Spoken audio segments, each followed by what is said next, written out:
तो सर मैं यही चर्चा के लिए एक प्रश्न रखती हूँ यहाँ, और चर्चा की इस बात की आवश्यकता भी महसूस करती हूँ कि जितने भी संगी साथी आज जुड़े हैं इस बात पर विचार करें कि आज जो आपातकाल की स्थिति है उसमें संगठन के लोगों को भी क्या करना चाहिए। हम संघ से जुड़े हैं, हमें किस डायरेक्शन में काम करना चाहिए।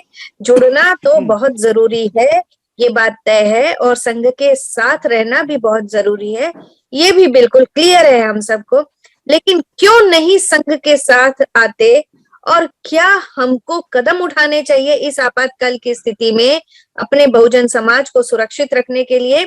अभी राठौर सर ने एक वाक्य कहा था, शब्द का उन्होंने शरणार्थी। तो क्या आप अपने ही मूल निवासी जो यहाँ के हैं, अपने ही देश में शरणार्थी बनकर रहना पसंद करेंगे जो यहाँ के मालिक हो सकते हैं? तो आपके हाथ में सारी बातें हैं, आप इस पर विचार करें। और इस परिचर्चा जो आज रखी गई है, संघ और संगठन की बात जो हमारे परिहार सर कह रहे हैं, तो इस पर अपने खुले विचार रख सकते हैं कि बात किस चीज की जरूरत है आज हमको। परिचर्चा में ऑडियो वीडियो को ये परिचर्चा में डाल दें। ठीक है। तो मैं ये कह रहा था ना, जो संघ और संगठन में जो अंतर है, तो सर इसमें बहुत बारीक लाइन है। जहां तक मैं थोड़ा सा जानता हूं तो इसमें बहुत बारीक लाइन है और हमें इसमें ज्यादा चर्चा में नहीं पड़ना चाहिए। हाँ, संघ एक विस्तृत चीज है, संगठन उसका एक छोटा रूप है। कुछ व्यक्तियों द्वारा कुछ बनाए गए किसी पर्सनल या किसी समुदाय विशेष के उद्देश्य प्राप्ति के लिए जो बनता है उसको संगठन कहते हैं। लेकिन ये हमारा संघ है और संघ जो है बहुत व्यापक होता है, इसकी कोई ओर और छोर नहीं होता है। तो संगठन जो है वो संघ में आ सकता है, लेकिन संघ तो अपना विस्तृत रूप होता है। उसी को मैं यही कहना चाहता था, क्योंकि इस पर कई बार लोग पूछते हैं, मैं सुनता रहता हूँ कि संगठन और संघ में क्या है। तो संगठन इतना ही है कि कुछ व्यक्तियों द्वारा, कुछ समूहों द्वारा बनाया गया जो संघ होता है उसको संगठन कहते हैं, और कुछ उद्देश्य, एक उद्देश्य प्राप्त के बाद होता है उसका अस्तित्व खत्म हो जाता है। तो सर इसने इतना ही मेरा जो डिफरेंस है मैं जानता हूँ। तो यही बर्निंग एग्जांपल देना चाहता था सर जी। एक्चुअली सर मैं बात कर रहा हूँ यूपी की एक जगह है उरई सर, उरई जिला जौलन पड़ता है सर। जैसे एग्जांपल दे रहा हूँ सर संघ संगठन का। तो अभी फिलहाल में मैंने एक बात करी थी, हमारे एक भाई थे, उनके एक आइस फैक्ट्री थी। उन्होंने एक्चुअली सर वहां पर तीन संगठन बने हुए हैं। तीनों हमारे भाई बहन ही है, तीनों हमारे SC/ST के लोग ही हैं। तीनों, एक MLA है, एक MP है और एक ये है। तीनों हमारे लोग हैं, तीनों आपस में लड़ रहे हैं। अगर यही एक आदमी की बिजली दूसरे आदमी काट रहा है, वो भी अपना ही भाई है, और फायदा किसको दे रहा है? ब्राह्मणों को। तो ये जो संगठन में हम लोग बटे चले जा रहे हैं कि हम सोच रहे हैं कि जो कुएं का जो मेंढक होता है वो सोचता है कि मेरी पूरी दुनिया है। बाहर में एक नदी है, वो सोचती मैं इसका पूरा राजा हूँ। अभी हमारे एक भाई कह रहे थे कि फाइन लाइन है। एक फाइन लाइन नहीं है, ये फाइन लाइन को बनाया गया है, हम लोगों को टुकड़ों में बांटा गया है हम लोगों को, ताकि हम लोग संगठन, हम लोग एक ना हो पाए। क्योंकि सर ये जो 85% जो हम बात कर रहे हैं, अभी हमारे जो सर ने बोला प्रीवियस वाले ने, सर हम लोग 85% है, और 85% में इन्होंने इतनी सारी लाइन मार दी है, इतनी सारी संगठन बना दिए हैं, ये हम लोग समझ ही नहीं पा रहे हैं। हम सोच रहे हैं कि हम यहाँ अपने एरिया के राजा हैं। तो मैं ये जो एग्जाम्पल दे रहा था एक जालन जगह का, हमारे वहां पर बहुमत हमारे भाई लोग ही हैं, लेकिन एक दूसरे से इतनी तरह से लड़े हुए हैं। एक संगठन, एक पार्टी में, दूसरा दूसरी पार्टी में, तीसरा तीसरी पार्टी में, एक वहां का MLA, एक MP आपस में ही लड़ रहे हैं। तब हमने जब बात करी तो सर एक बर्निंग एग्जाम्पल उसका मैं दे रहा हूँ। तो और दूसरी बात है सर, संगठन और संघ में बहुत अंतर है, कोई फाइन लाइन का अंतर नहीं है सर। संगठन को हमको बांट के हम लोगों ने सोच के रखा कि हम सब एक काम ही कर रहे हैं, लेकिन सबका देह एक ही है, सब लोग एक ही को मानते हैं। बाबा साहेब हो या बुद्ध हो या हमारे जितने भी महापुरुष है, लेकिन हम लोग इधर उधर मानते चले जा रहे हैं। तो संगठन तो कहीं से भी मैं नहीं बोलता कि एक फाइन लाइन है। संगठन हमारे लिए एक अभिशाप बना हुआ है। हमको संघ में ही जाना है, अभी भी नहीं समझ पाए तो हम कभी नहीं समझ पाएंगे सर। शॉर्ट में रखें। B Chaudhary sir. सभी को मेरा संघम नमामि नमो बुद्धाय। बहुत आज की जो डिबेट्स है, आज के जो डिस्कशन है, अच्छे मुद्दे पर है। अभी सर ने भी, रंजना मैडम ने भी जो बातें रखी कि आज हम सबको जो है जो संगठन चला रहे हैं तो उन सबका जिम्मेवारी क्या होनी चाहिए। और अभी सर लोनिया सर ने भी जो अपनी बातों को रखे, हम सबको यह समझना है कि संघ और संगठन की जब बात करते हैं तो कुछ लोगों का कहना कि छोटी सी बारीक लाइन है। ये बारीक लाइन के साथ साथ हम जब देखेंगे तो जब हम कहते हैं यूनियन ऑफ इंडिया कहते हैं या यूनियन ऑफ स्टेट कहते हैं, India that is the union of state, तो हमें यह समझना है जब किसी इंस्टीट्यूशंस का नाम लेते हैं, किसी ऑर्गेनाइजेशंस का नाम लेते हैं, तो कोई ऑर्गेनाइजेशन हो सकता है प्रोफेशन बेस पे हो सकता है, किसी काम के बेस पे हो सकता है, एम्प्लॉय के नीड्स के बेस पे हो जाता है, कोई ट्रेड यूनियन हो सकता है। लेकिन जब हम यूनियन की बात करते हैं, जब हम संघ की बात करते हैं, तो संघ एक बृहत स्तर पर एक ट्रांसफॉर्मेशंस की बात कहती है। संघ अर्थात व्यवस्था परिवर्तन की प्रक्रिया को साझेदारी करने वाली जो चीज है उसे कहा जाता है संघ। और जो किसी सामूहिक लक्ष्य या उद्देश्य, व्यवसायिक लक्ष्य या उद्देश्य की पूर्ति के लिए जिस संस्था का निर्माण करते हैं, ऑर्गेनाइजेशन का निर्माण करते हैं, वह संगठन होता है।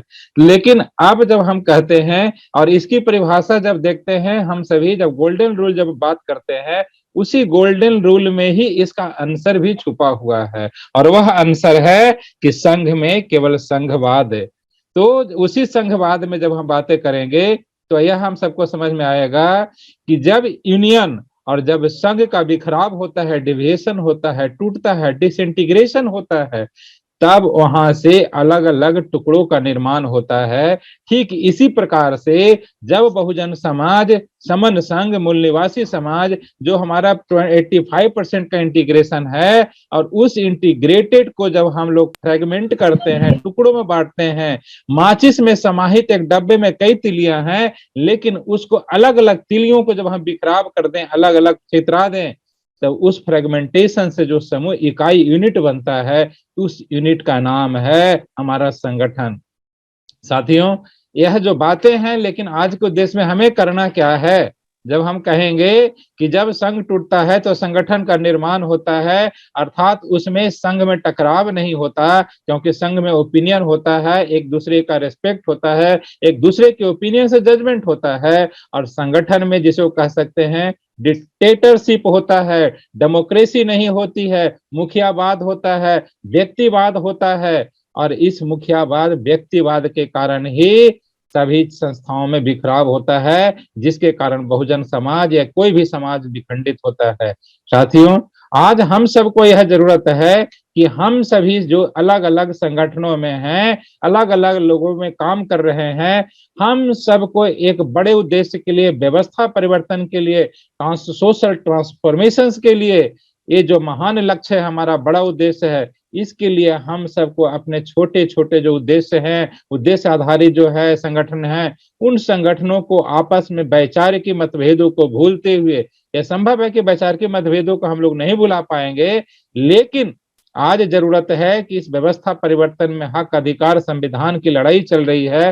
तो ऐसी परिस्थिति में हम सबको अपने अपने संगठनों पे रहते हुए एक वैचारिक साम्यता के साथ हम सभी को इंटीग्रेट होना है, और यही आज की समय की जरूरत है। आप लोगों ने यह जो डिबेट का अवसर दिया, आप सभी को साधुवाद। जय भीम, नमो बुद्धाय। जी सर, आप हाँ, संघ और संगठन में बहुत अंतर है सर। संगठन क्या है, बिखराववाद ज्यादा है, संगठन के अंदर नेतावाद है, व्यक्तिवाद है। द बेसिक डिफरेंस तो यही है कि संघ में संघ होता है, संघवाद का मतलब होता है समूहवाद, सामूहिकता होती है, कलेक्टिविटीनेस होती है। और संगठन में क्या होता है, व्यक्तिवाद होता है, यानी नेता पैदा होते हैं वहां पर चलाने के लिए। और संघ में दूसरा डिफरेंस है, संगठन और संघ के अंदर पंजीकरण का है। संगठन का कोई ना कोई मालिक होता है जिसका पंजीकरण जरूरी है कराना, लेकिन संघ का कोई मालिक नहीं होता है। ये दो चीजें ऐसी डिफरेंस है। तीसरी है, संगठन को चलाने के लिए संगठन के जो लोग हैं, संगठन के जो मुखिया हैं, वो चंदा वसूली करते हैं क्योंकि उनको संगठन चला। लेकिन संघ में कोई चंदा वसूली का काम नहीं है, स्वेच्छा से अपना खर्चा खुद उठाते हैं, और यहाँ पर कोई पर्ची वगैरह का कोई नहीं है। ये तीन सिद्धांत, तीन जो नियम है, मेरे हिसाब से इनमें बेसिक डिफरेंस यही है। जय Bhim, Namo. Thank you ji sir. ये संघ और संगठन के जो डिफरेंस पर व्याख्या काफी हो चुकी है। संघ जब भी संगठन जब भी शुरू में बने हैं तो छोटे छोटे कॉज के लिए बने। उस समय शायद उनको पता भी नहीं रहा होगा कि हमको और व्यापक होना चाहिए और हमको एक लक्ष्य हमारा है, एक ऑब्जेक्ट प्राप्त करने के लिए, ना कि छोटी छोटी लड़ाइयों के लिए। तो इस समय निसंदेह संगठन एक वीकनेस है और अब हमें जरूरत है इस वीकनेस को स्ट्रेंथ बनाने की, क्योंकि संघ में और संगठन में बहुत सारे कॉमन लोग हैं। जो संगठन थे वही अब बहुत सारे लोग संघ में हैं और अभी भी लाखों संगठन हैं। तो मेरा जो सबमिशन है कि जो मैंने कहा कि हमें इस संगठनों की वीकनेस को स्ट्रेंथ में बनाना, क्योंकि संगठन विलय करने की कोशिश हो रही है, हो नहीं पा रही है, लेकिन हमारी कोशिश यही रहनी चाहिए कि संगठन किसी भी तरीके से संघ में समाहित हो जाए, तभी सक्सेस मिलेगी। क्योंकि ये हमारा जो अंतिम लक्ष्य है वो किसी बड़े गोल को प्राप्त करने के लिए, किसी बड़े उद्देश्य को प्राप्त करने के लिए है और हमको संगठन को ये चीज समझानी पड़ेगी, क्योंकि ये वास्तव में एक कमजोरी है और हमको ताकत बनानी है। बहुत बहुत धन्यवाद सर। ना है अभी हम 176 भाई बहन समर संघी जुड़े हुए हैं। इसमें मैं ये समझता हूं कि ऑलमोस्ट सभी संघ का मतलब समझ चुके हैं और संघ को सर्वोपरि मानते हैं। तो जो संगठनों से भी जुड़े हुए होंगे, तो मैं ये कहूंगा कि जितने भी संगठन है वो काम करो, कैसे भी करो, कोई दिक्कत नहीं, हमें आपत्ति नहीं है। लेकिन सबसे पहले जितने हमारे 176 भाई बहन यहाँ जुड़े हुए हैं, ये उनसे ये पूछिए कि क्या आप भारत के मूल निवासी नहीं हो? क्या आप संविधान के तहत अपने हक अधिकार नहीं चाहते? और समर संघ आपका सपोर्ट करेगा, तो आप समर संघ से जुड़ के काम करिए, आपको और अच्छा फायदा मिलेगा और आपको जो है आपकी स्ट्रेंथनिंग होगी, आपकी पावर बढ़ेगी, आपकी शक्ति बढ़ेगी। बस मैं यही कहना चाहता हूँ। जय भीम, नमो बुद्धाय, संगम नमामि, संगम नमामि, संगम। जैसे कि अभी चर्चा चल रही है संगठन और संघ में अंतर की, तो मेरा जो मानना है, तो संगठन जो होते हैं, जितने भी संगठन 29 लाख संगठन देश में काम कर रहे हैं, उन सभी संगठनों का अपना अपना उद्देश्य है, अलग अलग उद्देश्य है और उन सबका जो उद्देश्य है वो चंद संगठनों के चंद लोगों द्वारा बनाया गया है। वो उन्होंने, किसी ने बताया कि भाई हम समाज के लिए, गरीब तबके के लिए काम करेंगे, कोई हर संगठन का अलग अलग अपना अपना एजेंडा है और वो एजेंडा गिने चुने 5 से 10 लोगों द्वारा उन्होंने आम जनता से, आम समाज से तो पूछा नहीं कि भाई क्या इस संगठन में काम क्या होना है। तो अब जो भी काम अब समाज में होना है वो समाज का निर्णय संघ लेगा और संघ उन लोगों को ये काम देगा जो लोग इस काम में एक्सपर्ट होंगे और संघ के प्रति उनकी जवाबदारी होगी। तो मेरा मानना है कि संगठन को, सभी लोगों को संघ में आना चाहिए और संघ के निर्णय के अनुसार जो वो काम करना चाह रहे हैं समाज में, जिस वजह से उन्होंने अपना संगठन बनाया है, वो संघ के अनुसार सभी, जितने संघ का मतलब है सारे समर संघी, सारे समाज, सभी व्यक्ति, तो जो संघ निर्णय लेगा उसके अनुसार उनको काम मिलेगा। धन्यवाद। तो एक मैसेज मुझे कन्वे करना है सभी जो 162 लोग यहाँ प्रेजेंट है जूम मीटिंग में, कि कल सुबह 7 से 9 हमारा रविवार को सेशन होता है कंसेप्ट प्रैक्टिस एंड ट्रेनिंग का। तो नए जिन लोगों को कंसेप्ट की प्रैक्टिस के लिए आना है वे 7 से 9 के दरमियान सुबह कल ज्वाइन कर सकते हैं और लिंक हमारा डेली का जूम मीटिंग लिंक होता है। और दूसरी बात, आज जो संगठन और संघ के अंतर की बात हम कर रहे थे, था ये कि संघ और संगठन के अंतर के साथ साथ हमको किस डायरेक्शन में काम करना है, किन चीजों को हमको बचाने के लिए हमको क्या काम करना है, तो सारे जो विचार सामने आए चर्चा में वो संघ और संगठन के अंदर, तो कोई बात नहीं, चर्चा हुई, सार्थक रही और बहुत अच्छे विचार भी सामने आए, जिसमें सत्येंद्र मोहन सर ने भी कहा कि किस तरीके से हमको विचार करना चाहिए। संघ एक्चुअल में हमको जो कार्य करना है संघ के अंतर्गत, वो रोटी, रिस्पेक्ट, ऑनरशिप, ट्रस्ट और इंटरेस्ट के साथ साथ इंटीग्रेट होकर के काम करना है। और यही रोटी, रिस्पेक्ट की कमी संगठन में मिलती है, ऑनरशिप की कमी संगठन में मिलती है, क्योंकि 100 लोगों में मात्र 5 लोग उसके मालिक बन के बैठते हैं और 95 को बिल्कुल अनदेखा करके चलते हैं। यहाँ 95 के उद्देश्य ध्यान नहीं रखते, यहाँ 5 लोग अपने उद्देश्य को लेकर के चलते, इसलिए संगठन असफल है और कभी सफल हो ही नहीं सकते। संघ यूनिवर्सल बेनिफिट्स, अपने बहुजन के बेनिफिट्स के लिए काम करता है और संघ यूनिवर्सल लोगों को सोचता है, यूनिवर्सल लोगों में हर एक व्यक्ति की समस्या और उसके उद्देश्य को ध्यान में रखता है, और यही संघ की सफलता का राज है। और ट्रस्ट, संघ में ट्रस्ट ज्यादा है, क्योंकि यहाँ 51% वोट को मान्यता दी जाती है, न कि 49 को। मैक्सिमम लोगों के बहुमत को यहाँ पर आधार बनाकर कार्य को किया जाता है और 51% को वेटेज दिया जाता है, न कि यहाँ पे 5% को वेटेज दिया जाता है। इसलिए संघ की सफलता 100% हो सकती है और है। लोगों को डर अपने पद और प्रतिष्ठा और पैसों के जाने का है, इसलिए संघ से नहीं जोड़ते और अपने ही बहुजन समाज को यही 5% लोग गर्त में ले जाने के लिए तैयार हैं। चिन्ह करके रख लो ऐसे लोगों को और इनके रिस्पेक्ट को, इनको वही दबा कर रखना है कि तुम्हारे कारण आज मेरा बहुजन समाज, मेरा मूल निवासी जो शासक बन सकता था, आज वो शरणार्थी बनकर रहने के लिए मजबूर है, तुम 5% लोगों के कारण। तो और ट्रस्ट, संघ में ट्रस्ट यहाँ एक दूसरे पर बहुत ज्यादा है, जबकि वहां 5% पे भी 95% लोगों का ट्रस्ट डेवलप नहीं हो पाता, इसलिए वो लोग इंटीग्रेट नहीं हो पाते। वो 5% के साथ 95% लोग बंध नहीं पाते।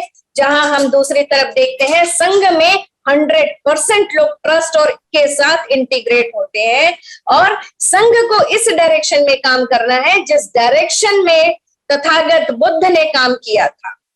हमें हर रास्ता दिखा कर गए हैं वो, हमें कोई नया रास्ता नहीं अपनाना है, हमें अपने संस्कृति को डेवलप करना है। संस्कृति को डेवलप करते करते लोगों के दिमाग में जो कचरा भरा हुआ है ना, कि उधार के धम्म में के साथ जी रहे हैं और अपने आप को और गर्त में डाल रहे हैं, हमको सबसे पहले तो संस्कृति को और अपने जीवन को उत्कृष्ट बनाने, हमारे इकोनॉमी को डेवलप करना है। ये सारी चीजें सार्वभौमिक रूप से बहुजन हिताय और बहुजन सुखाय की भावना के साथ एकमात्र संघ ही कर सकता है, कोई संगठन नहीं कर सकता।